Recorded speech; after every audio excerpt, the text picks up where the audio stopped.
The last decade has been a real dream for Lincoln City because in the 16-17 campaign, they won the National League title and became the first team in about 100 years to reach the FA Cup quarter-finals with that victory at Burnley. They then won the EFL trophy the following season, beating Shrewsbury Town in the final. Then they won the League Two title under Danny and Nicky Cowley once again. Under Michael Appleton, they reached a League One player final, but they couldn't quite get over the line. And since then, they've reduced their reliance on loans and tried a more sustainable form of squad building. And that's borne fruit over continual progression with one or two bumps in the road. But it culminated in that three-figure points tally last season as they stormed to the League One title on the basis of rock-solid defending, fantastic pressing and really incisive transitional attacks from Michael Skubala's side. But they go into the Championship for the first time since the 1960s on as very much the underdogs in the division. Everyone will be expecting Lincoln City to go down because of their stature, because of their budget.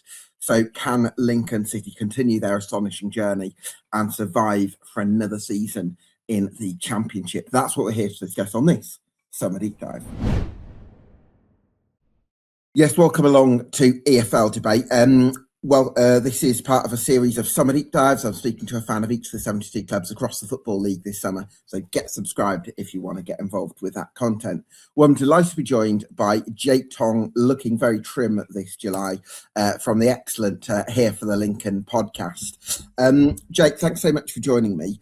How would you unpack how you've achieved what you have over the last 10 years of the football club? Yeah, good afternoon, Gavin. You can stop flirting with me, but I appreciate it nonetheless. Yeah, thank you very much for giving me the platform again. Obviously, great to be back on the Summer Deep Dives and the EFL Debate. I'm sure we'll work together plenty of times throughout the upcoming season. Yeah, I mean, in terms of the last couple, like you said, really the last decade, it's amazing. I go back and I think about, well, which is the best season? I think, you mentioned the 16-17 season where we won the National League and we got to the quarterfinals of the FA Cup, like you mentioned, whether it was the League Two title winning season, the playoff final, which obviously none of us could really attend, unfortunately. But then last season just absolutely topped it, like massively everything. I think I remember talking to you when we were about a year ago, when we were talking about, well, a good top half finish. If Lincoln can finish in the top half of League One next season, that would be a really good finish, given Sean Rowan had gone, Ethan Arahan had gone. Little did we know Jovan Makama was going to go, and that was the catalyst really that really sparked last season into life. As good as a player Jove is, and I'm sure we'll be on the receiving end of it this year, which is a little bit scary. But I feel like last year was just an absolute dream, and it's a lot of, I put it down to small incremental progress. It's having good people behind the scenes. It's trusting your processes. It's the club are so intelligent with who they bring in to the building, whether that be on the pitch or off the pitch. You talk about people as well that have been in these roles for a sustained period of time now as well. So like Liam Scully's nearly been here 10 years. Jez George has been here nearly 10 years.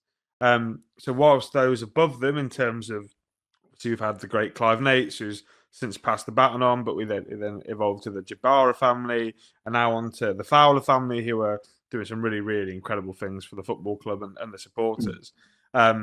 It has just been incremental progress. And like you say, there have been bumps in the road. There was that season under Mark Kennedy where we were very solid, but we weren't spectacular. And there was that season under Michael Appleton where everyone maybe thought we were going to go back to back and maybe go to the playoff final again with the recruitment, but we didn't quite get it right, and we ended up finishing 17th, which I think was... Although I also think with those two seasons that you mentioned and the one before the title-winning campaign, there's a degree the club still significantly outperformed its budgetary rank. Correct. It's still getting a lot of things right, so it didn't quite overachieve to the extent that you're hoping for, but this is still a club throughout that time that's been getting a lot of things right. That's right, yeah, absolutely. And I think, is there a better football club in terms of being open and honest? I mean, I know you speak to Joe from Plymouth, and he talks about how open they are as a football club, but I think Lincoln are just as open with a number of fans forums, a number of events. I mean, I can't tell you the events that I've been to with Jez George, and he speaks about strategy and targets, and he goes into detail as to what we look for, etc. So, yeah, I mean, it has been incremental progress. I mean, I remember when we stepped into the league, I think that very first season we were in League One, if it hadn't been cut short for COVID around March time, I think we were maybe looking over our shoulder. I remember we were going to Tranmere before the season actually got called off, and they were also there. I think they were in the bottom four, and I was quite worried about looking over my shoulder at the state of them. But since then, slow but sure progress, and it's been one hell of a journey, and it culminated in last season, which was. I've told you. I mean, we lived it together, Gab. Really, didn't we? It was honestly. I don't think that we could have done it a better way. And what a way to end it. I mean, obviously the unbeaten run to break that, to get the 103 points, the mentality of the squad of players. Yeah. And to be fair, I will give him his flowers. He was great with me, Michael Skubala. The mentality of those people and the people behind the scenes, the likes of Jez, Liam, Clive, Ron, Joe Hutchinson in the recruitment team, and so many other names that I could mention. You know, Adam, head of ops, people like that, Kieran Walker, who do such a good job with the players. And it culminated in that beautiful season where we finally achieved something that not even my dad has seen, and he's nearly 65. So certainly does, absolutely. Yeah, I think we'll start with Clive Nates because what a wonderful job he's done as owner. But as you alluded to, you're passing the baton on to the Fowler family. I was actually at the Wimbledon game in April, and they were sort of in the fan zone. Which, by the way, you've got a lovely fan zone. Absolutely, one of my favourites in terms of that atmosphere that you've got sort of just outside the ground before kickoff. So that's something the club's definitely getting right. But it seems like those owners are going to be very approachable. So we're not going to have a Wickham situation where you have this Kazakhstani owner that's going to take over the club and has billions of pounds, but actually you don't hear from him or know what's going on. Because as much as you want those people to trust your Liam Scullys, your Moxies, all that kind of thing in terms of the running of the club, you also want them to be able to hear from them now and again and to have that communication as a fan base. Yeah, I mean, Clive Nates is just the best bloke I think I've ever met. I mean, I'm sure I've told you the story, Gab, of Stockport away at the end of 24-25. We're all in fancy dress, and Clive Nates was just in the away end. He put my wig on. He sat there. And they thought you'd just come as yourself normally. Well, yeah. That wasn't the first time I heard that. I mean, Clive had flown his sons over from South Africa, and he spent more time talking to me and Lep than he did to his own son, his own children, and that just shows you the testament. I mean, he's such a great bloke. Every time I spoke to him, he's been really, really caring. He really listens to you, and let's not forget. But can I just add to that, because I want to hear the rest of that, Jake? But I'd just like to add as well. I get a very strong sense with Clive that yes, he does do all that, but not in a performative way.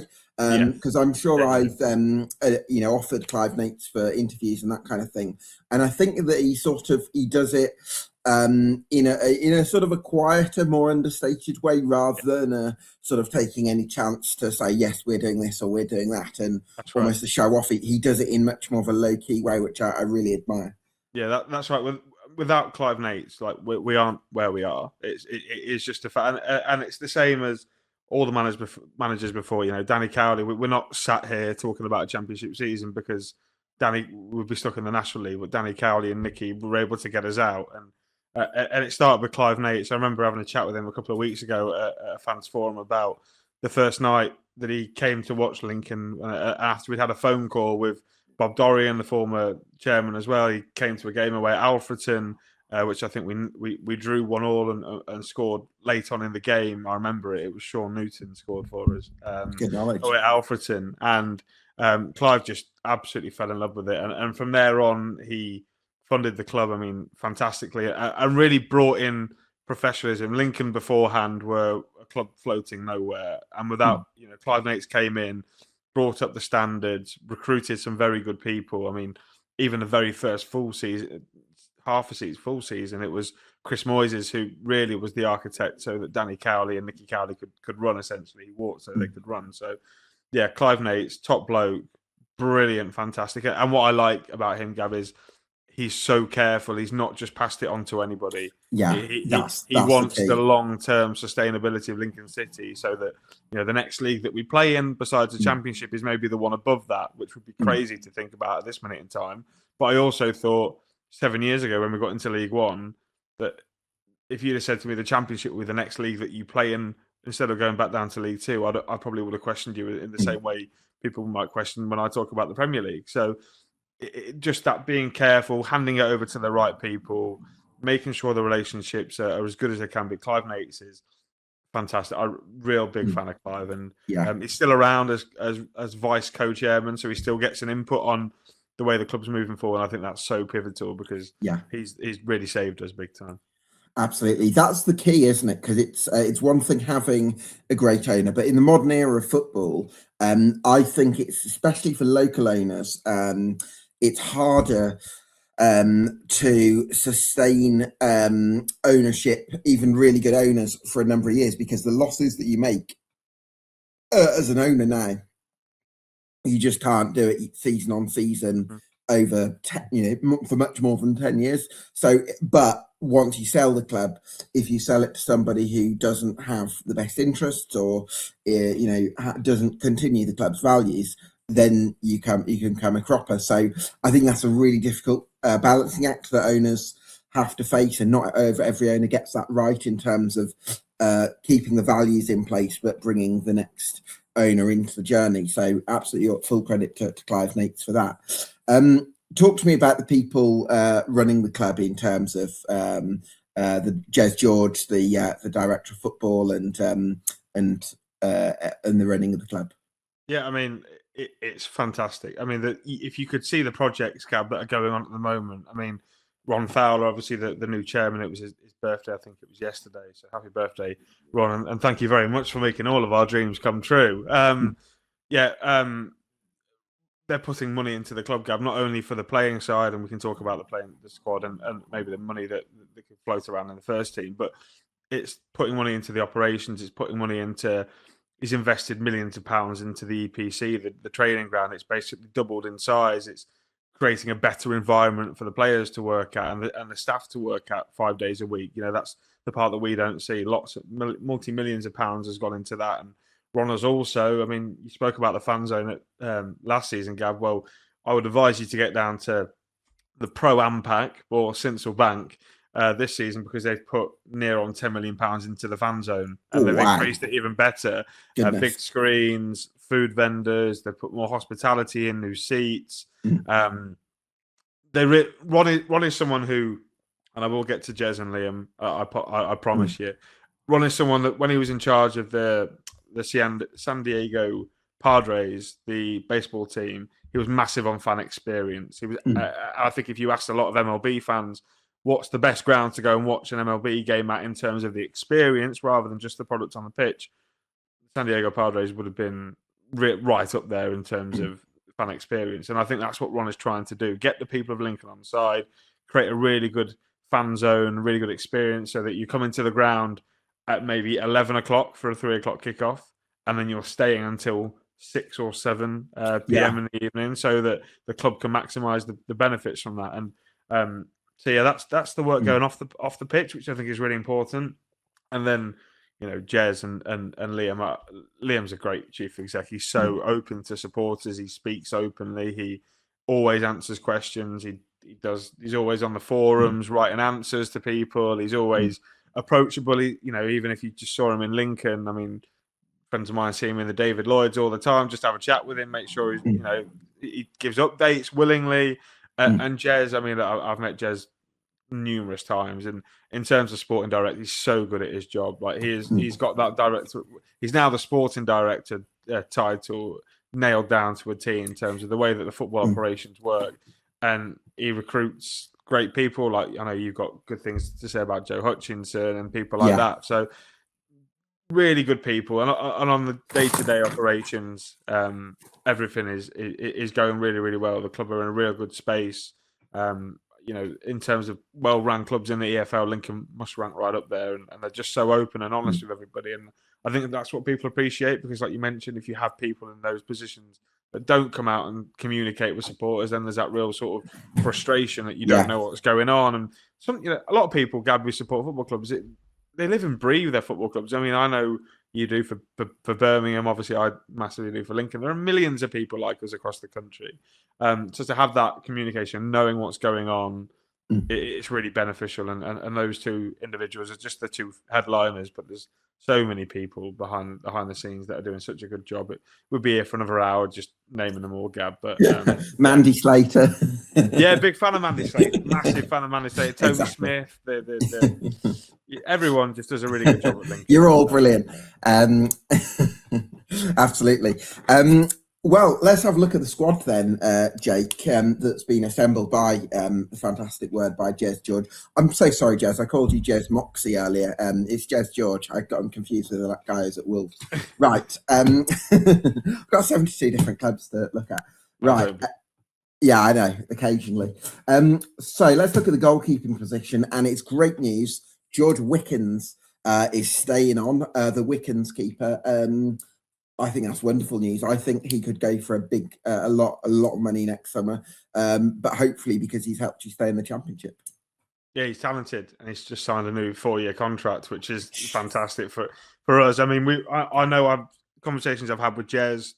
We were lucky to get him because Fulham wanted to keep him 2 years ago, and I think he's gone on a real good journey at Lincoln City. I think the first season wasn't flashy. I think there were quite a lot of mistakes, and speaking to George himself after the parade, he acknowledged that.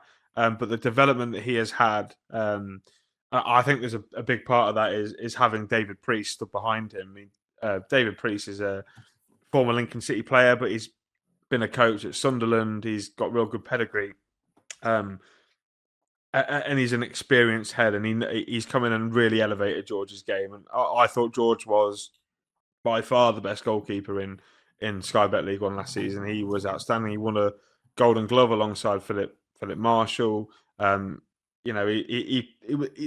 development was so clear last season. Big saves, and the biggest compliment I can pay him, Gav, you know how much I loved Lucas Jensen when he was at Lincoln. George Wickens was as good as Lucas Jensen last season in terms of big moments. His kicking got better. We got 4 assists, Gab. For a goalkeeper, that's we're talking about Kevin De Bruyne sort of numbers there, aren't we? Really. Fantastic. If Kevin De Bruyne was a goalkeeper, it'd be George Wickens, and just everything got better. Like I think 24, 25 people may be nervous with George coming to collect a cross, or maybe palm it into the foot of an oncoming striker. Whereas now everything sticks, everything's clean, and of what I've seen of him so far in pre-season, again, he's coming on leaps and bounds. And I still think there's maybe room for another goalkeeper in that department. Obviously, I think young Zach's gone out on loan to Northampton. I was just going to say, I think this is really nice succession planning from Lincoln City, because I know Zach Geacock, although couldn't play in the league really last season because George Wickens was so good, and when the current goalkeeper's playing so well at first team level, it doesn't matter what you do in cup games, because Skubala was always going to want to sort of keep that continuity in place. But I think that if Zach Geacock does as well as I'm expecting at Northampton Town this season, I think he puts himself in a really good position to challenge. And that's why I can't see the club investing in another goalkeeper unless it's maybe a veteran that you go for on a 1 year exactly what deal. I was thinking. Exactly what I was thinking. So if you can remember, Gab, I don't maybe wouldn't expect you to. The squad that we won League Two with, we had Josh Vickers was our number one goalkeeper. He was good. And behind him we had Matt Gilks. Right, yes. And Matt Gilks was so pivotal, not only to bringing Josh Vickers on, and he was clearly a very good goalkeeper, Josh Vickers, but Matt Gilks stepped in at the end of the season away at MK Dons and made a massive contribution that day, and then going forward, because he was just that good, we couldn't keep him out of the team. So somebody that's maybe played a lot of Championship football, an older head, someone that's maybe 35, that sort of age that we can keep in the building for a couple of years. I think me and my friend Matt have had conversations about, I think Matt Ingram would have been a really good pickup, but obviously he's gone to West Brom. He'd have been perfect for it, because someone that maybe isn't going to come in expecting to play because he's there to develop, but also you can work on your coaching badges in the background, be a real key figure. to help unlock George Wickens go even further, because George Wickens has every chance of being a top championship goalkeeper. He's only 24. So, and then you've got Zach Geacock coming down as well, hopefully after a good loan at Northampton. So, yeah, I think a veteran goalkeeper is maybe where we need to go. But like you say, the succession planning is brilliant. And the one man I do feel a bit sorry for is Jamie Parlington. He's clearly a talented goalkeeper. He came through at Wolves, but when George is that good and Zach is also really highly rated, and he's only 25, which for goalkeepers is still quite young. Jamie's sort of that third character, but he's a really good person behind the scenes, driving standards, even though he knows he's not going to play, and that must be the most difficult thing to do as a professional footballer. But yeah, really, we're in a good position with the goalkeepers, and hopefully one more addition that's slightly older and a little bit more experienced. Yeah, it wouldn't shock me if Jamie became available, because I think, he'll probably come to a stage where he wants to be. If you're not playing, it almost doesn't matter what level you're not playing at, because you're not getting on people's radar. Right. So, that's tough for Jamie in terms of, in terms of Sincil Bank. Well, let's look at the right-back spot then. You've got Tendai Deliqua there, who showed remarkable athleticism in his last 2 years at Sincil Bank, his ability to get up and down a much greater extent than you would expect of somebody of his age. Reminds me a bit of Gareth McCleary in that sort of age-defying athleticism. He must be on one of those vegan bean diets or something to keep his body in slender shape. But Tendai Deliqua is a wonderful professional, and a bit like other players we're going to come on to, like setting an example for the other players. I think Tendai Deliqua can do that this season, whether it's his first choice or as a rotation option. Yeah, skipper, he's so important in the dressing room, and massive reason for why the standards were so high in the dressing room last season was because Tendai Deliqua was there to enforce it. People that maybe mucking around during training, Tendai Deliqua had them and had them training properly and set the bar high. And I think there was quite a lot of surprise of how well he did last season, because I think a lot of people looked at him and said, well, Tendai Deliqua was 34, 35. But I think people say that without knowing his exact play style. I would have been the same. Like when he first signed, I was like, well, he's going to be able to get up and down. He has been able to brilliantly. Yeah, when you compare it to maybe a young Lasse Sorensen who was so good at right wing back, I mean, Tendai's just stepped in and elevated that game even further. And I think he's one of those players that I think is going to be important this year, because he's got championship experience. He's played a long time at this level, and we're not a lot of our younger lads, lads maybe that are coming from abroad or come through the youth ranks and stuff, are not going to have that experience, whereas Tendai's played bucket loads of games for Burnley at this level. I think he's played a long time for Nottingham Forest as well, so he knows the level. And whether he's first choice this year or whether we do bring in another right back, Ten's going to be so important. I still think he's probably going to be captain. I think we'll start the season with Tendai away at Middlesbrough on the 15th of August. But so good in terms of, and even going forward, Gab, he's got goals and assists. I mean, he scored twice against Peterborough. He scored against them away. He scored against them at home as well. He scored some big goals this year. Stockport at home. He scored, and he gets up and down, and that's the thing in a system where you are pressing the other team like Lincoln do, and are so good off the ball. Your fullbacks have got to be really fit, and Tendai and obviously Adam Reach on the other side played that role magnificently last year, and we'll be drawing on Tendai this year because he's got bucket loads of experience, and I think he's a phenomenal footballer. Certainly is. Well, let's look at the central defensive options then. As things stand, you have got Adam Jackson, who's a bit of an Imps legend. He's a bit of a stalwart. He's been there for a while. You've got Sonny Bradley, who come in and made a real difference. You've got Tom Hamer, who was arguably Player of the Year last season. Deji Ellery, where he signed from Bromley, and Riley Toler as well. I don't know. Sorry, right. Can you say it's got to be doors, Gav? It's got to be doors, isn't it? It's got to be doors. Correct. I don't know why I did that. I wasn't planning to do that. Oh, goodness. Can't blame you, Gav. Riley is a very lovable character. I know, love Riley. Right, so centre half, how are you feeling about that situation? And are you expecting to bring another one in? Well, yes, there are heavy rumours that a deal for Andrej Kubis, the Romanian international from. He plays in Cluj, Gab. He's set to come in for a record transfer fee of over Right. £2 million, which I think a lot of people maybe expected Lincoln to come up, go straight back down because they wouldn't have the money. I think Lincoln have got the money if they want to spend on the right players, and they see these investments. I know when you've got a player that you bring in for a load of money, if they have one good year in the championship, all of a sudden they are worth 5, 6, 7 times that fee. I mean, obviously, Oh yeah. the great example was Jovan Makama. Obviously, Norwich brought him in for about £2 million. He scored 10 goals, did really, really well. And at 21, 22, I was seeing quotes in January of West Ham, Crystal Palace, £20 million. So Right. that shows you, I mean, hopefully Jovan does go for that amount of money because that would be great, not only for him, but for us as well. Exactly. And I think the club are realising that if you slightly up that and you invest like £2 million in a player that's got potential, which Andrej Kubis has got because he's got great football pedigree coming through at AC Milan. He's played for Sampdoria. He's a Romanian international. He's a good player, Gab. He's a championship level player. I think their plan is Andre come in, play a load of games, sell him in 2 years' time for a boatload more. I think that's the plan. But in terms of the other centre halves, obviously, I think that what you've got there is so many different profiles and abilities. I think you've got Tom Hamer, who adds the long throw in, which I think a lot of championship teams are going to struggle to defend this year. Yeah. You've got. Are you going to bring the air raid sirens back as well? Oh, absolutely. Yeah, the air raid. Yeah, I'd be interested to see how West Ham's prima donnas get on when they hear that air raid siren bearing down, and they've not touched the ball in 5 minutes. Well, we'll see how the big boys get on against it. Chelsea struggled big time at the Bank in the Carabao Cup. So, yeah, I think you got Tom Hamer with the throw. Obviously, you've got Big Deji, who's like 6'5", who is only quite young in terms of a professional footballer who is quick, big, powerful, physical. Whether he gets the game time, I'm not sure because Tom Hamer was so good.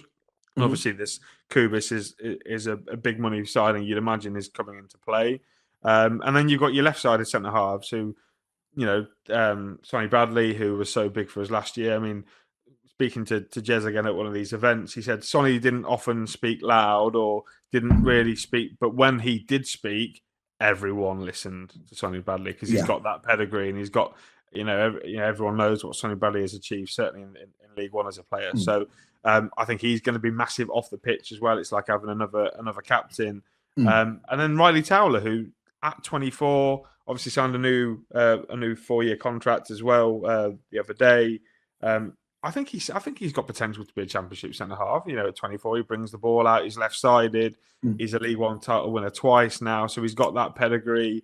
He's versatile as well. He's versatile. He's got a great accent, like you pictured earlier. I think Riley Towler's got all the makings to be a very good. I think, to be fair, when he played for Portsmouth in the early parts of their first season back, I didn't think he looked massively out of his depth. So I think it'll be interesting to see how he takes the step up as well. So lots of profiles. Obviously, Jacko, I imagine, is going to be the casualty of that department. I was just going to say, I think it'd be a really attractive opposition for a League One club or maybe even a really ambitious League Two club because of his the organisational nice. He's a real leader, isn't he, Jacko? Yeah, massively. And he's again one of those meat and potato centre halves. He formed a great pairing with Joe Walsh when we got to the League One playoff final. He formed a really good partnership with Paudie O'Connor during Mark Kennedy's season. So he's clearly got it about him at that level.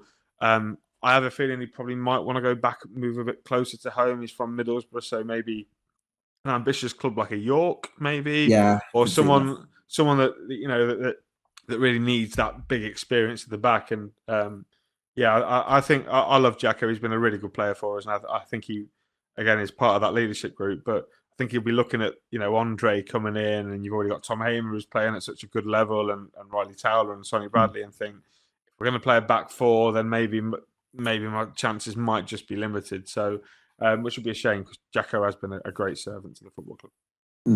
Yeah, well, fascinating to see how the centre half picture unfolds over pre-season. At the moment, I'd probably suggest it's going to be Hamer and Bradley again for the continuity factor. But I suppose Kubis could change that, couldn't he? Left back, I mean, really intrigued. I think Callum Elder's a wonderful signing. Someone who's played a three-figure even. 100-figure would be rather a lot, wouldn't it? A three-figure number of games in the Championship before in his career. He's got great athleticism. Callum Elder, he can get up and down very easily, which I think for Lincoln's transitional style could translate really nicely. You've obviously got Adam Reach coming back from injury. You've signed Josh Honohan from Ireland in January. But yeah, I think Callum Elder is a big addition just to balance out those younger profiles that you're going with. Yeah, I mean, we're stacked at left back, really, aren't we? Part of me maybe thinks they're maybe going to try and utilise one or two of those in other positions, because Callum Elder comes in, and for me, as a starter, I think he was. I mean, speaking to Rams Talk podcast about him, they said he was one of the better left backs in the Championship last year, and they were really impressed with the way that he played for them, and they obviously nearly got in the playoffs. So he played a big part in that down their left-hand side. I'm really excited by Callum Elder. Seeing him play against us numerous times for Hull, for Wigan, obviously for Derby as well. But he's powerful. I think he's really big, but he's not small. He'll get up and down the pitch. I think he'll be like Tendai, but on the left. Well, he's a big boy because he's elder. Is it? Yeah, he's an elderly statesman. But yeah, no. Look, I think he's a great addition. I think in terms of what we needed, experience at Championship level, Callum Elder's been there, got the T-shirt, and the lads we've signed from Derby in the last couple of windows: James Collins, Sonny Bradley, Callum Elder follows that well-trodden path. I was wondering if you're having anything to do with these signings, Jake, with your Derby uni connections. If you're on the phone, I had a quick word, but with my local connections. But yeah, no, I'm really, really pleased to have Callum in. Obviously, Adam Reach did such a good job there last season, but I think traditionally maybe Reachy, because he's got that really good delivery. Whether we can maybe fix him on that left of a three behind the striker, because he's got that end quality. Whether he starts. I'm not sure, but I think in terms of he's got that. I think he played a big part in a lot of our goals last year. And he scored some wonderful goals as well. The Barnsley goal away from home, the Peterborough free kick. Scored a couple of really big goals against Huddersfield. One against I think it was Stockport as well. So Adam Reach, I think, will be a big player for us next year. I mean, I was maybe a little bit uninterested in him when we signed him because we'd gone after Josh Honohan all summer, but the impact that Adam Reach had was outstanding. And again, he's like Tendai, older but looks after himself so well. He's got that quality, and we know what Adam Reach can do at Championship level. We've seen it previously for Wednesday, Preston, Middlesbrough. I think that's going to be big. I think his experience is going to be big. And then you've got Josh Honohan, who obviously comes over for a fairly, I say a big fee. We're about to spend nearly $2 million on a player. Relatively to where we were last year, Josh Honohan came in for a big fee from Shamrock. We chased him for a long, long time. He's an Ireland international. He comes across with a lot of fanfare. He's a right-footed, left-sided defender, which is an interesting profile, whether they think he's going to play left-back, whether they think he might be a good centre-half, whether he's going to maybe take over from Tendai Darikwa, but he's big, he's strong, he's powerful. He gets involved in scoring lots of goals for Shamrock. So, I'm intrigued to see which one of those three is going to win the battle. But like I say, I think a couple of them might end up getting utilised in positions away from that left-back role. Therefore, I think Callum Elder is probably going to be your favourite to start. Certainly is.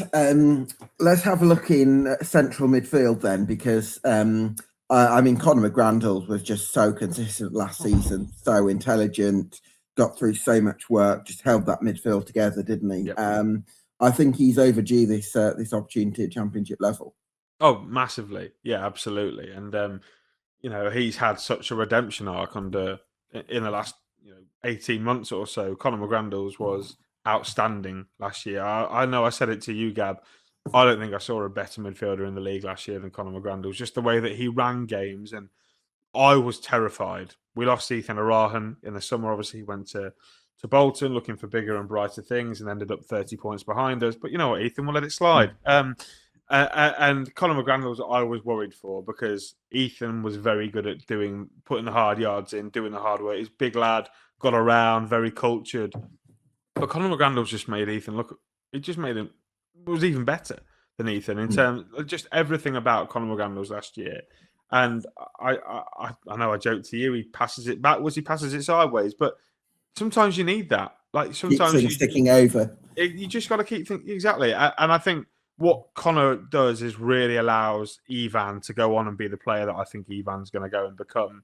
So Conor doing all that dirty work in midfield, and to be fair, he's got a bit in him. I mean, that pirouette away at Reading where he set Jack Moylan up for the goal that technically secured promotion was lovely. And look, he won all the awards last year. Conor McGrandles, he won Players Player, Fans Player of the Year.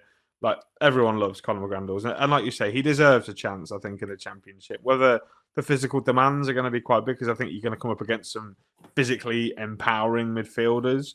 Like I think of maybe like an Aidan Morris coming up against him or someone of that ilk.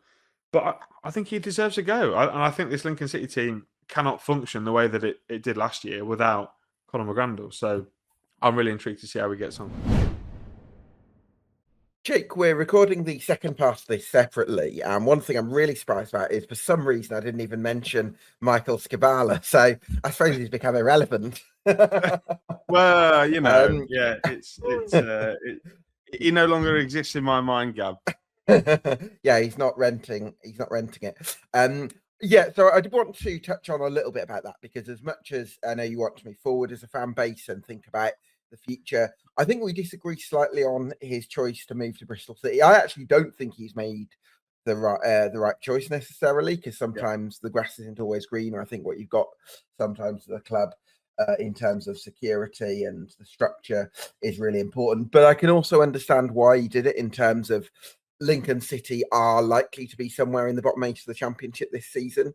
You're obviously going to hope you're going to back yourselves to be towards the top of that bottom 8, whereas Bristol City have ambitions of being in the playoff conversation this season, and I can understand that. But I just wanted you to talk through your sort of an element of your disappointment at, feeling a little bit let down, do you? Yeah, a little bit, but I think first and foremost, I think you just have to just thank Michael for the amazing work that he did do while he was at Lincoln City. I know obviously it wasn't all plain sailing. He had a middle campaign which wasn't massively exciting, but like we said earlier on part one, still overachievement in terms of budget comparatively to where we finished, which I think was 11th in the league. And we had some good results and showed some good form towards the back end of the season as well. And what he did build last season in 25-26 was miraculous. It was the best thing ever for me. And, I got to know him a little bit quite well. He was always very friendly, very caring, always. I think I've told you before, Gab, when after we got promoted away at Reading, I ended up on a night out with the players, and Michael just gave me an hour of his time on his own. We were just talking about tactics and things like that. And we spoke to each other after the parade and things like that. And I made him promise that I was going to see him again, but unfortunately that didn't quite happen. You don't text, you don't call. Yeah, a little bit like my dating life, Gab, unfortunately. Well, join the club, mate. We're not here to talk about my dating life. But yeah, no, I'm disappointed. I am disappointed because yes, it would have been good to have Michael lead us into the Championship, and I thought it was a really good proposition for him to be the first Lincoln manager in 65 years to have a crack at the second tier. But then again, I can understand why he's gone. I mean, I think you just have to look at some of the recruitment that he's done at Bristol City and the way that he's been financially backed. There's also the fact that James Ellis, their new sporting director, worked with him at Loughborough University. So there's I didn't know there's a big connection there. And look, just to have a very, very good season at Lincoln, all he's going to do is probably keep us up. And yes, his stock would be fantastic in 12 months' time, but also, if he goes down, there's the risk that his stock isn't as good. And at Bristol City, I think, especially with the expansion of the playoffs, I think Bristol City and a lot of other Championship clubs have thought, well, that's a real gateway of opportunity for us to get to the big time, to the Premier League. And that's why they're spending the manner in which they are. Like you've seen Preston do it on Alfie Devine. Obviously, Bristol City have spent big money as well. And I don't think I'm saying this the day after we've just broken our transfer record by like 10 times, right?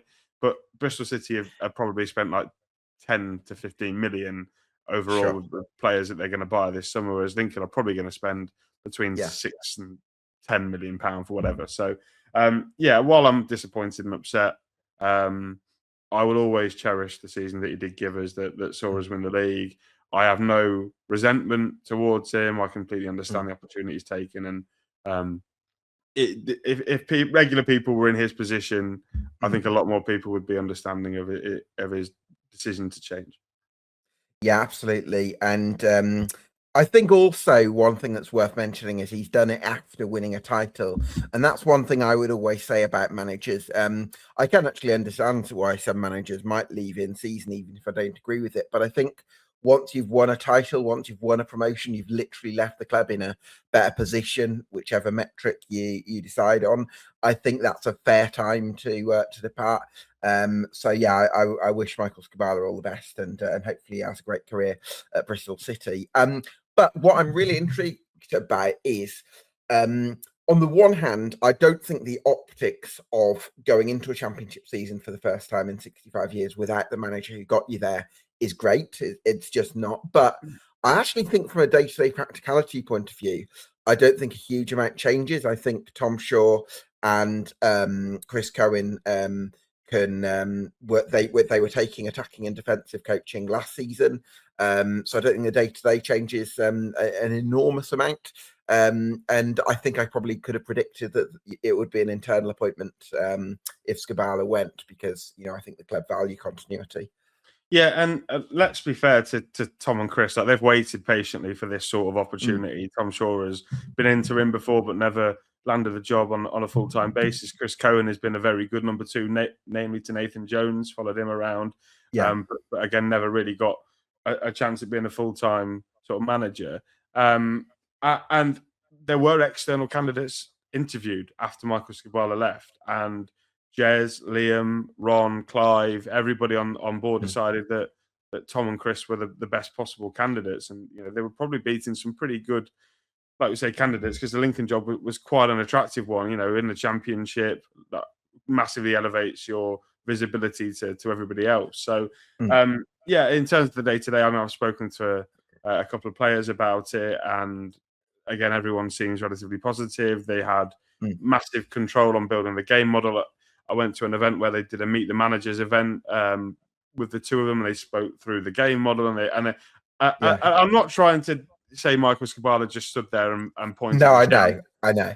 But Tom and Chris did an awful lot of building the game model in terms of how Lincoln are going to play, the attributes that each player in each position has to have in order to be successful. And the one thing is they know the football club, and massively they know the processes. There's no change in terms of, if you bring an external voice in sometimes, Gav, it can often dilute things and often make things for sure. different. And I remember actually Luton went up. I don't know, was Chris Cohen even there at that point when what had happened? They won promotion. Yeah, it was Nathan Jones who went actually middle three last season. They got Mick Harford to finish the job, and then they appointed Graham Jones for the championship season. But I think that was quite difficult because Graham Jones was kind of coming in as an outsider. So that doesn't always, and Graham Jones is a terrific coach. He since worked in the England setup. So, but I think sometimes that bit of continuity, I think what could work really nicely for Lincoln City is bringing in another coach to supplement Tom and Chris, and then sort of having that sort of self-growth sort of approach where you've got that continuity. So instead of having a new manager, you just bring in additions to the management team, and then the next one steps up. I think that can work really nicely. Well, Gav, you're in on the money there, because that's already happened in the form of Paul McShane. He's stepped in. He's really, obviously, highly talented coach. Obviously played at the top level with Man United. I think there was quite a lot of interest in him and his whereabouts this summer. I think he's been at Walsall recently. I think he's been at Huddersfield as well. And he's, I think, he was a player coach at Man United as well, was he? For the 21s. Yeah, and so he's joined the backroom team. First time we got to see him was the Boston friendly a couple of weeks ago. So yeah, he's come on, obviously big experience at the top end of the game. A really highly thought of coach in terms of the circles which Lincoln obviously are so well thought of in as well. So, yeah, that experience that McShane may add, I think will be really good for Tom and Chris. But you've also still got David Priest there, the set piece / goalie coach, who we mentioned earlier when we spoke about George Wickens, has been pivotal to not only George, but also, you know, the coaching back room and the management setup itself. So, yeah, I know a lot of people, external people, are maybe mocking or laughing at the appointment, saying, you know, how could Lincoln go into their biggest ever season, not to sound like Mr. Matt Farley, with two. Happy. Well, he was yesterday after they beat Millwall. Trust me. Yeah, so, you know, people mocking this, saying, how can you go into your biggest season with two unexperienced coaches at championship level? Well, if we'd have gone into the season with Michael Skubala, we were going in with one coach inexperienced at championship level. So why not try and, you know, be a little bit different? And internal appointments do work. Brentford are a fantastic model of how internal appointments work. So I'm backing this appointment. I think I said it at the time. I thought it was the right decision, and time will tell. But I certainly think that Tom and Chris have got the entire backing of not only the senior figures at the club, but also the fan base, because everyone knows how good they are at their jobs, and we're just looking forward to seeing how they can translate that to a level above. Now, I've done some digging, going back to the playing side, I've done some digging on Andrei Kubis, who signed from Universidad Cluj. And one thing that appealed to me, firstly, really exciting from a progressive point of view. He's got does really well on metrics in terms of ball carries and things like that. There's some great insight out there. But I suppose I'm quite curious in terms of who's going to be the sort of the defensive rock this season, because Tom Hamer I really like, but he's not that big. He's not that tall, is he, Tom Hamer? Not massively. So I suppose I'm just wondering a little bit.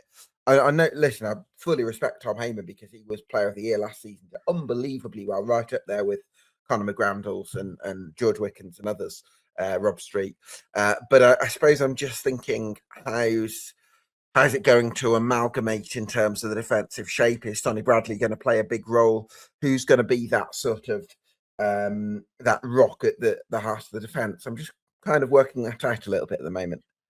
Yeah, I mean, this is the area in which there's probably more debate than most other areas in the team, because everywhere else looks a little bit more settled in terms of partnerships and things like that. So obviously when Lincoln bring in a player of the calibre and expense of Andrei Kubis, you probably expect he's going to be one of the first names on the team sheet, given the financial outlay that the club have made on him. So yeah, I'm pretty confident in saying that he's going to step in and play. Now, if you look at where he's played for Romania and also where he's played for Cluj, the side that you mentioned there, for club, he's often played as a left-sided centre half. So he has, even though predominantly right-footed, he can play there.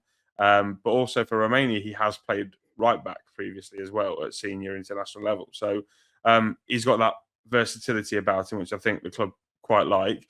I still think there's a space for Sonny Bradley and the team, certainly to start the season. Obviously, he's big. He's a head it, kick it sort of defender. And I actually think the centre half pairing will end up being Bradley and Kubis for a start. I think that will be the first choice, with Tom Hamer maybe stepping out to right back, because he's done it before. He did it for Burton. He's done it for Oldham. And plus, what I really like when Tom Hamer plays either right back or right wing back, Gab, is it's a great example. If you watch our game away at Bolton, really early in the season, we drew 1-1. We scored within 20 seconds of the game. It was a long ball from George Wickens out to wide right, where Tom Hamer aerially dominated the left back, which was Max Conway at the time. Because Tom Hamer has got that spring on him, and he is tallest, but he's so dominant. Very athletic as well. He's got it helps him with his throw. He's a very bouncy kind of lad. Absolutely, and very good at singing American Pie as well. But yeah, my Miss American Pie. The amount of times I've heard him sing it over this summer, Gab, is quite frankly ridiculous. But in terms of Tom, obviously, I think if you play him out on the right-hand side, I think there isn't going to be a need for our fullbacks to bomb on this year. I think we'll need a little bit more defensive fullbacks. I think Tom Hamer can go and support that when we've got the ball and we can play it out wide to the right and win headers. Because I'd almost back Tom Hamer against any other fullback no matter how tall they are, Tom Hamer's probably going to get up and win a lot of headers and a lot of knockdowns, which we can then get into the final third. So I've got a feeling that the first choice back forward is probably going to be Callum Elder on the left, Tom Hamer on the right, with Kubis and Sonny Bradley for a start in that sort of defensive, holding that central defensive partnership. One thing, now you've mentioned that I find really interesting is if I look at the profiles at left back, possibly excluding Josh Honohan, but certainly Callum Elder and Adam Reach, they're very attack-minded. Elder's a real athlete who can fly forward. Adam Reach does his best work as a real technician. So if you have a Hamer or possibly a Kubis at right back, if I look at the winger profiles, you've got Rico Hackett and Oscar Thorne, who are direct sort of touchline hugging types, if you like, whereas Dom Jeffries is more your on the left is more of a tuck-in Milner type option. So I do wonder if there's a bit of formational flexibility there, where maybe in possession Hamer could tuck into a 3, and you go for Elder going to left wing back, Jeffries going inside to midfield, and Hackett as sort of almost like a right wing back. I could see something along those lines. Yeah, I do think, and there was a distinct noticeability about this last season in the big games away from home. So I'm talking Bolton away, Luton away, Cardiff away, those sorts of games where you're up against teams that are probably going to stick it on you for a little bit. That's where we change shape. And the best example of which, Gab, was that game against Cardiff at the CCS, where we went 3 at the back, and bless them, Cardiff tried, and they're a really good side. Yeah, but they just couldn't beat. They couldn't break us down. And there are going to be 20 of the 23 away games this year. We're probably going to expect to come up against it like that. So having that in your arsenal and having players that can play. We've obviously got a couple of left-sided centre halves in Riley Towler and Sonny Bradley, but in that situation, I think Sonny Bradley maybe becomes the central centre back because he's not as mobile. Whereas you then have the likes of Towler and Kubis either side, who are more mobile, maybe able to bring the ball out and give the ball into the likes of Ivan and Connor and maybe your forward players on the counter attack who can pick a pass out. So, I think in terms of that, having that, we already know that system. The players already know how to do that. They know that it's effective in big games. I feel like you're going to see that a lot this season, certainly on the road as well. Certainly are. On the right wing that I mentioned earlier, not quite sure I would back Rico Hackett. I don't think we've seen a lot of Oscar Thorne, have we? But not quite sure I'd be comfortable backing Rico Hackett to be a regular starter at championship level. I certainly think he's earned the right to be part of the squad this season. I imagine Thorne could become available for a loan, but I would maybe identify that right wing spot as an area where you'd go, yeah, you could probably do with somebody a bit more championship ready. Yeah, I think the wide areas are probably our weakest. I think that's really where the bulk of our recruitment maybe needs to come. And Oscar Thorne got injured last year at a really bad time, just as he was starting to make a bit of headway. But he's very similar in that build to Jovan Makama, big, strong, powerful, just knock it past people and run. But I think you're right. I think alone, maybe back into League Two would be probably best for Oscar and his development, although he's been really positive and bright in pre-season. I get your point going to Colchester because they've just lost Kyrie Lisby, haven't they? So yeah, I could easily see that. Yeah, and he knows the Cowleys, he knows the Colchester setup. Exactly. I think that would be a really good move for him, as long as he's going to play regularly. And then we're talking about a similar situation now. We spoke to Zach Geacock. If Oscar goes there and thrives, all of a sudden you've got either a big asset, or you've got someone that could come and step into the first team maybe next season. So, regards to Rico Hackett, I think there's jury out on him a little bit at Lincoln. I think technically, I think he's very good. I think he's very much important to the way this Lincoln team plays. He's a bit of a maverick. I think he's definitely developed from his days at Portsmouth and become I think having a settled position has helped Rico. I think he's clearly been backed by Lincoln. He's got a good contract. He's seen as a key player within the dressing room. And he's an experienced pro. I mean, he's probably 27, 28 years of age. That's interesting that you mentioned his technical ability first, because I wouldn't have done that as an outsider. I would have said Rico Hackett, he can knock it ahead of opponents and run onto it and provide that the spark or that directness, but I wouldn't have thought that technically that would be his strength. So it's interesting to hear that you actually think that is his sort of one of his central USPs. Yeah, I think he's really good at like you say, at carrying the ball, but also like the little flicks and the little tricks in between the lines when Rico can get in there and around the penalty area. It was really effective for us last year. I think he nearly got double digits. We definitely got double-digit goals. He nearly got double-digit assists as well, which would have been pretty good. an excellent season for him. But yeah, I think he's probably going to be a bit of a. Obviously, when you step up, you have to be ruthless, and I think that's maybe where I would really bring in a first choice sort of right winger, because the Eric Ring experiment didn't work. Obviously, he's gone off to Kilmarnock. But look, Rico Hackett, I'm happy if Rico Hackett gets minutes this year, because I think he's more than proved it that in this system, he knows how to work it, and he's very good. So he can play either side as well, which definitely works in his favour, doesn't it? So correct. I could see Rico being 20 starts and 20 games off the bench kind of player this season. I think he's certainly out to that. Dom Jeffries, I'm wondering if he comes into his own, just because I think he's a shape wide player. You know, sometimes you need a wide player that can be expressive and explosive, and sometimes you need one that can actually help. Right, let's keep things tight, lads. I'm going to track back. I'm going to help my left back out, and work in tandems and keep those distances between units. I think Dom Jeffries can do that. And so I sort of see him a little bit in the canny. You know, if you're asking right here, right now, is he a championship player? I would say no. But there's also part of me that thinks part of what Lincoln City can do is perform above the sum of their parts. And I do wonder whether Dom Jeffries can be part of that. Yeah, I certainly think he's a very good League One player, Dom Jeffries. Obviously, still only 24, so there's still a lot of room for growth for him. Came through at Brentford, and Brentford are very good at recruiting, and to have him come through their academy I think is a bit of a plus as well. But the one thing about Dom Jeffries, Gab, as you mentioned it there, is just that willingness to run and run and run. It reminds me so much of when Harry Anderson was with us early in his career. He just used to run, and I'd get knackered just watching him. And Dom Jeffries is the same on that left-hand side. But again, he's got the versatility, so you can use him as a left player in the three behind the striker. You can play him left wing back. You can play him in. You know, he's traditionally a central midfielder when he came through at Gillingham, and he played at Brentford. So he's technically very, very good as well. So, but that real threat down the left hand side, and what I love about Dom is he's not scared of anybody, no matter who it is.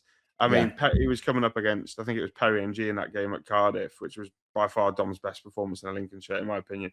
And he just absolutely rinsed him time and time again. And he kept going and he kept going, and he got his just rewards with a really nice goal as well. So I think Dom's one that will progress naturally. That's the key, just to come in there, Jake. That's the key for Lincoln City, because there's going to be some mismatches in the Championship, and you've going to have to attack it with a mentality of, if you lose one duel, don't let that make you hesitate to compete for the next. You go again and you go again and you go again. And it's that sort of mentality that I think Dom Jeffries has got, that I think Lincoln City are going to have to tap into this season. Yeah, and that's what we love about him. He just keeps going and keeps going, and eventually, towards the back end of the season, he made a real knack of coming off the bench and really changing games as well. And I think that could be a similar sort of impact to him. I still think we probably need a player that's a winger out on that left-hand side that's going to be maybe a little bit more of Championship quality. Hence why I say the wide areas are where we really need to recruit for. But coming off the bench, a fullback who's maybe been run ragged by our first choice winger, to then have to come up against Dom Jeffries, who literally doesn't stop. I think that's going to cause problems, and it did for teams like Blackpool, Northampton towards the back end of the year, Plymouth. Those sorts of games, and the step up is massive. But I think Dom's got every right to be a real good squad player for us next year. Yeah, I could see one of the wingers you bring in being in a loan, because the club quite like a succession plan, a bit like what we spoke about the other day with the goalkeeping situation. I think there'll be a bit of, we'll go for a loan to tie us over for this season, and then we think Oscar Thorne might be ready to rock and roll next season. So it's that kind of succession planning, which I think is really important. In terms of the, I think there's a few players in this Lincoln City squad that I would go if they have a great season. I think they can command a lot of value. And those I would say would be George Wickens. I would say this. Definitely Jack Moylan, who I was going to come on to. Rob Street. Was there somebody else who I was missing? Possibly Varfamil. Maybe a little Ukrainian lad in midfield, maybe. Yeah, I think him. So I think there's 3 or 4 players that I would go, yeah, maybe in 12 months' time you could be able to sell them for big money. Yeah, and the good thing about those players is they're on long contracts. So Jack Moylan is now signed to 2030. Rob Street is 2030, I think, as well. And that, so even if we go down, if Jack Moylan has a phenomenal season in the Championship, he's still got 3 years left on a contract. He's a senior Ireland international like he is now. I think you're probably talking nearly 10 million quid, depending on how good a season he has for him. And I'm expecting that sort of season from Jack Moylan. I really am. I think he was by far one of the best players in League One last season. He's got that confidence. He's now been called up to the Ireland seniors, which is only going to help him more. He's got Josh Honohan to come in and really help him as well in terms of having that Irish connection. And Jack Moylan, I think, is a Premier League player in waiting. I think he's got everything. I remember talking to you this time last year, Gab, saying if Jack Moylan just puts his head up more and makes the right, if he shoots when he should shoot and pass when he should pass, he's going to be one hell of a player. And last season, that's exactly what he did. His decision making was so much better, and he was a real driving force for us in some really big games. He put up some really, really big performances. And the Championship don't know a lot about Jack Moylan, but I can tell you, but this time next year they're going to, because he's going to cause absolute chaos for Lincoln next season, I hope.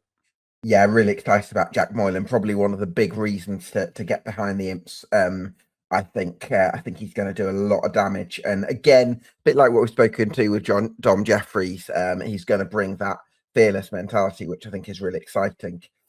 Ben House is a really curious one, because I think we'd be more excited about Ben House if Lincoln had won promotion in, say, when was his really good season? Was it I suppose 2023? He was brilliant that season, and then maybe the following season when he linked up with Joe Taylor, like if you'd snuck into the playoffs that season and somehow gone up. I say somehow, you're actually really good in the second half of that season, so that was the wrong word. But he, I think his stock would have been higher then than maybe it is now. So, but then I could also see a world where you have Rob Street as your number 9. You're probably going to need a number 10 that could at times can do that hold up play that can be a bit of a reference point. What are we expecting from Ben House this season? Well, I mean, nobody epitomises Lincoln City more than Ben House at this minute in time in terms of what he is. He's one of those, again, like with Dom and Jack that we spoke about earlier. He's not going to be scared of anybody. He's nasty, physically leaves a foot in. And like we say, he's so good at pressing opponents. I think Championship defenders might have a slight worry on their hands, knowing how good Ben House is out of possession. And let's be honest, Gab, we're probably going to have maybe more than 50% possession in maybe 2 or 3 games this season. So to have someone of Ben House's A, experience, and also B, of his pressing nature, I think he's going to be really positive. And Ben House massively sort of turned up towards the back end of last season as well. He scored both goals in the 2-0 win away at Doncaster, which secured the title. He scored away at Port Vale as well on the final game of the season. He was one of those where 12 months ago I could have done without, in terms of if we'd have kept him, great. If he'd have gone on and signed for Doncaster or Bradford or whoever it was, like, I would have been okay with it.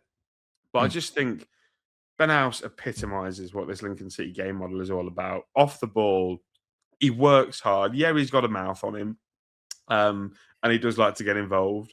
But I think you need those sorts of characters when you're up against it. And Ben House, maybe what he lacks technically, compared to a lot of other players in the same position of him in the league we're about to step into, I think what he has in terms of character and that sort of thing, off the ball, off the pitch sort of stuff, I think is going to be really beneficial. And is there a world, Jake, where, because Jack Moylan is brilliant, he's going to start one way or another. Correct. Is there a world where Jack Moylan becomes an option out wide if we think Ben House, maybe we're not sure Rob Street can do the back to goal stuff, Collins maybe isn't getting a look in because he's a bit on the older side, or isn't a regular starter, as it were. So House could end up being the second striker, the focal point, the one who slips Streety in rather than Moylan, who's maybe a better player than House, but sometimes if you need to go a bit over the top for potentially I could see that. I could see, in previous games this year, Ben has played in that 10, and Jack did go and play out wide left, and he still caused the same sort of havoc as he did in the middle. So it wasn't too much of an issue. It was just that nobody could really handle Jack Moylan last year, and I can't blame them. But I think Ben House is, I think it says a lot about him. All the managers that he's played for under Lincoln have picked him, like every single one of them, all the way from Michael Appleton when he first came and he played him in midfield, really, really good, all the way through to Mark Kennedy, Skubala, Tom Shaw picked him when he was in interim charge. And now I think Tom and Chris are going to see something of him as well. So it says a lot about a player, I think, when they get picked constantly by different managers. And they're not just managers, they're all different with their different philosophies. Mark Kennedy is so far different to Michael Appleton, for example, and they still pick Ben House because the qualities that he offers. So I think Ben House will get minutes again, like what we said with other players, off the bench mainly. I'm thinking is probably going to be because Jack Moylan will have to start in the 10. I imagine, like you say, we will bring in some wingers to come and play in those positions primarily as well. So, I think it's all about raising the floor, isn't it, at Lincoln this summer? That's the real goal when you get promoted into the Championship. You've got to raise the floor, and I think Ben House has got a chance at some minutes, but obviously we'll see how he gets on. But again, off the ball, I think you're going to struggle to find someone like Ben House. He's a very unique profile. Yeah, I think can definitely see one or two more additions in terms of players who could play one or two of the positions across the front three. I think that's the way forward for Lincoln City. Well, let's look at the striker options then. I want to talk to you about Rob Street because I think he's definitely got the potential to get into double figures this season. Had a wonderful season last year. He's had to be very patient and he's taken his opportunity. He's full of running, isn't he? Loads of energy, a great fit for that sort of pressing style. But big question I have with Streety is I think if it's going to be Moylan in the 10, the back to goal side of the game becomes more important. Otherwise, you're sort of subjecting yourselves to a second ball game where you go long, you're maybe not going to accept there's a chance you might not win the first contacts. And then it's about going and pressing, which is sort of okay. But I suppose if we're setting the bar high, you kind of want the ball to stick to one of your two players in those attacking areas. Do you think Streeter can make the ball stick at Championship level? Yeah, well, that's the question, isn't it? Sorry, Gab. Dear me, I had a bit of something creeping down my throat. It's interesting with Rob because, again, like he's only 24. He's had a really good sort of 18 months coming off the back of that really good run for Doncaster, and then he had a really good season last year where he broke in and really sort of made his name at Lincoln City. And I think in terms of what people think around the fan base, I definitely think he's definitely someone that's going to be playing regular minutes this season. Whether he can do that, there's some good centre-halves in the Championship in there. There are some that have played for England, the likes of Harwood Bellis and things like that. There's going to be some more physically demanding centre-halves. So that's the one real worry about him. But then I suppose when you look at different profiles, it's important to have someone that can do that. And in Freddie Draper, I think we do have someone that will be much better and suited to that if that's what we're going to do. I think Rob also has a position out wide, like he has done at Lincoln before, where his constant running in behind fullbacks causes absolute chaos. And he is quite good at winning headers and flick-ons. Certainly from, again, when I spoke about Tom Hamer outmatching fullbacks, Rob Street, very tall, very lanky, but also quite good in the air. And that's why he got picked predominantly to play out wide right, because he could win those headers to play it into the likes of Moylan and Draper, who ended up being or Ryan One or whoever it was up top at that particular point. So I think it's interesting to see where we line up with Rob, because he has got that experience on the right-hand side. He is a naturally good finisher. There's no doubt in the boy that if the ball drops in the penalty area, Rob Street can finish. Sure. And I do think there is a chance that he could get double figures in the Champ this year. But like you say, I think his career might end up taking him out wide right or wide left, dependent on where's needed at the time, maybe rather than a number 9. And I think Rob has kind of grown into that role. He certainly did over the course of last season, where he quite enjoyed taking on fullbacks and things like that. So, but again, there are games where there is going to be spacing behind, and when you want a slow aging Championship centre half up against Rob Street, who's going to absolutely burn into pace, it's a real good option to have. So, I think he might. I think he might end up getting minutes down the middle, but possibly in later stages of games where you can be more transitional, and opposing defences are going to push up, and you can get Streety in behind. Whereas I think earlier on in games, it's more about the first touch. It's more about that close control, shielding off defenders. Can Streety do that against Championship physical centre halves? That's really interesting to see.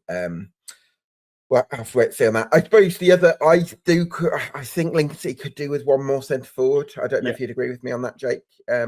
Massively, because you've got Rob, you've got Freddie, both who are under 25. Rob 24, Freddie I think is 21, 22 years old. Never played at this level. Neither of them. The only striker that has played at this level won't be available till December. Obviously, in James Collins. So I think you are going to need another centre forward. I think that is on the club's shopping list at the minute.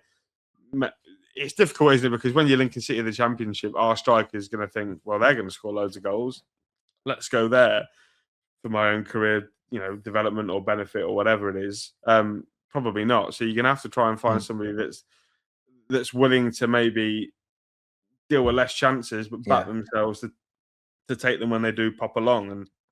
And I do think in terms of the strikers that we've got a real good sort of mix of profiles. But you obviously got Freddie, your bigger centre forward, who I think will be able to ruffle some feathers amongst centre halves. I think physically, physically, yes, certainly did show towards. There was a point last season, I think it was around the turn of the new year. He scored away at Luton. He scored in the game against Bradford, which was massive at the time. And let's not forget, Fred's still only 21, 22 years old. So look, there's every chance that he could grow into becoming a Championship striker, in my opinion, with experience. I think someone else maybe to do that role as well, maybe a little bit more of a physical centre forward to help Freddie, the one that can stand up against the defenders and teach him how to do it at that sort of level would be quite beneficial. So I could see Collins getting some interest at sort of top end League One clubs, because I think of that sort of profile that he's got in League One and League Two. I don't know if I necessarily see James Collins being quite at this stage of his career at Championship level. Yeah, I struggle to see Colo playing. Obviously, he's out until the new year nearly anyway with an ACL injury, so he's not going to play the first half of the season. Oh, and you're not going to offload him then, are you? So no, you're going to carry him. And the club offered him a new contract. Obviously, we know Lincoln City do the right things by their players, and I think that's going to be a real good. I admire that. Yeah, a real good thing. We did it with Lewis Montsman when he got injured. We've done it with Colo now. Give you a contract, give you some security. I think he's probably going to be looking at more training for his coaching badges. I think that's what he really wants to do. And then I think he might end up getting a move to maybe a really ambitious League Two or National League team at the end of that contract, so the end of next season. I mean, you might see if the club might do some sort of deal where, listen, Colo, do you fancy coaching some of our youth and helping out with that sort of system? There could be some sort of deal around. Potentially. But like you said, I don't think he's going to get a lot of minutes in a Lincolnshire. It was definitely clear that toward the start of last season, he had a great end of 24-25 where he scored 10 goals in 20 games, and that was unbelievable. But you could see that as we got better, Collins came in and was the star. All of a sudden, he was like the best player. Whereas when the level got higher and everyone else got better, Collins didn't stand out as much. And I think his inability to make those runs and his mobility caused quite a few issues when you've got Rob Street and Freddie Draper who are willing to run around. Yeah. So if pressing's got to be the USP for Lincoln City, like that, signing athletic, physically robust players, I think has got to be the key, and being able to force the opposition onto the back foot. So you need centre forwards who can do that. But listen, good luck to Colo, and hopefully he uses the next 6 months or so to help figure out his post-playing plan. So we wish him all the best with the next year ahead. So in terms of additions, then let me get my pen. I think centre halves, just based on the numbers, I can't see you bringing another one in. I think you're going to trust the options that you've got. I think maybe that means Hamer could be an option to right back, in which case you've got him and Deliqua. I think possibly another option for the deeper midfield spots, because you've got Conor McGrandles and Ivan Varf-Moliev. Tom Bayliss can play a bit deeper. You could argue he's a bit more like a number 10 as well. So I think at least one central midfielder is going to be needed. I think probably a couple of players who are sort of versatile, withdrawn forwards, who could play one or two of those three across the line, and probably another centre forward. So I would say, from an outside perspective, I think another 4 additions is what Lincoln City need between now and the end of the window. Yeah, I think 4 is certainly a number, 4 or 5. I think sometimes Lincoln do like to bring in a kind of project player as well, just on top. If Ryan One becomes available late in the window, then it's hard God, to please, yeah. Ryan One was class, yeah. But I can see a world where maybe Tom Bayliss maybe leaves. I could see that as well, yeah. Because I think there's a world where it's very clear that Connor and Ivan are both ahead of him in the pecking order, and if we bring another one in, then he becomes 4th choice. I actually maybe think Tom Bayliss will end up departing, going back into League One. Therefore, I would sign 2 midfielders and then a couple of wide players, or like you say, these kinds that come out through Premier League academies that can play all around the attacking areas of the pitch that maybe aren't going to, either one that's a really big coup for the club in terms of loan, so you get quite a big name in youth football that's quite exciting. So like for example, when West Brom signed Will Lancashire, that sort of signing for a first off, or you want to try and find Will Lancashire that's like a year back on his trajectory. Or someone that a loanee that's gone into League One or League Two last year and absolutely ripped it up. Unfortunately, I think Cozy Doobie is probably not going to come to Lincoln City, which would be a shame. But that sort of player, that's someone that's done really well in the league below, was on loan. I know the club were quite interested in Tommy O'Reilly, but I think that's too big of a jump for him to come into the champ from Aston Villa. So if you got him on a permanent, then that would be a different story. Massively. Yeah. But he's a really good player. Someone that I would have liked if we'd have stayed in League One. But yeah, in those sorts of players, if we can land one on a perm, maybe if we can land one, because the club they've still got 2 ESC slots, so I still think we'll take 2. I think we'll sign 2 lads from abroad, which we have done with Andre, we have shown with Ivan, and then another striker, maybe someone. I trust the club's European recruitment as well. I think they get those signings right, don't they? Yeah, in terms of the 2 that we've had so far from mainland Europe. One was a hit in Ivan, big hit, and I think Ivan will make us a lot of money. Eric Ring, maybe a bit of a miss. Wasn't quite physical enough, and I think the club will have learnt their lesson. I think they have done by. You look at Andre Kubis is a physical monster, so that sort of player I think is clearly on the shopping list. So I imagine they'll use the 2 SC spots, and then a striker, maybe someone that's got a bit of championship experience or played at the level before to help. I think maybe, but I think on that, Jake, I think athleticism and the ability to press the opposition for 90 minutes, I think is going to be the crucial thing. And I actually think championship experience, I actually wouldn't put that as the most important thing. I understand, you want a nice balance, but of sort of youth experience. But I think for attacking players, I think the intensity is so important. They've got to have a certain amount of durability in what they can do in terms of running. I agree. Sorry, sure. I do completely agree. I think the way that we play out of possession, it's so intense. You have got to be physically very, very fit to fit in, and you've got to be willing to do the hard work. And then when you've got the ball, you've got to have that quality where you can just switch and turn your tiredness off and go, right, well, let's see what we can do in the final third. And a couple of those players would be really interesting. We'll see. But like you say, trust in Jez, trust in Joe Hutchinson to recruit and find the right talent to play. Although it's at a new level, I anticipate that, we've missed out on a couple of targets in terms of we missed out on Barney Stewart that went to West Brom. I think it's clear that when Lincoln identify a player, there's a lot of people go, well, if Lincoln identify him, he must be quite good. And Yeah. therefore, all of a sudden, we're coming up against people who are able to pay these players more than, let's say, a Huddersfield or whoever we were competing with in League One previously. So, we'll see how it goes. But full trust in the recruitment team. Absolutely. Well, that just about wraps up the main portion of the podcast. Now, I will be asking Jake a series of quick-fire questions, including his predictions for Lincoln City this coming season. So, if you want to access that bonus content, you can click join on the button below and become an EFL debate member. And we hopefully see you on the other side. Otherwise, thanks everybody so much for watching, and we'll see you again very soon for another Summer Deep Dive.